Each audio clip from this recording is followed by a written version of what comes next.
তুমি কি কখনো খেয়াল করেছো পিঁপড়ারা সবসময় এক লাইনে চলে?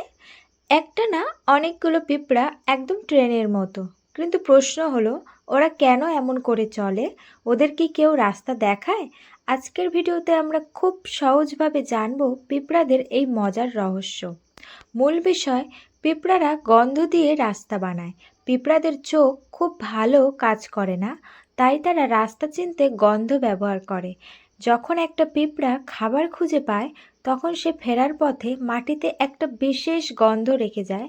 এই গন্ধকে বলা হয় ফেরোমন। এই গন্ধই জন্য পিঁপড়াদের বলে দেয় এই পথে গেলে খাবার পাওয়া যাবে। তাই তারা লাইন ধরে চলে। এখন যখন অন্য পিঁপড়ারা সেই গন্ধ পায়, তারা ঠিক একই পথ ধরে হাঁটে।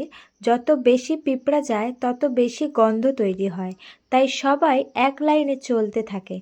তারা খুব সহজ রাস্তা বেছে নেয়। পিঁপড়ারা কিন্তু বুদ্ধিমান। তারা সবসময় সেই পথটাই নেয় যেখানে গন্ধ বেশি থাকে, মানে যেটা সবচেয়ে সহজ আর ছোট রাস্তা। তাই আমরা দেখি সব পিঁপড়া একসাথে একই লাইনে যাচ্ছে।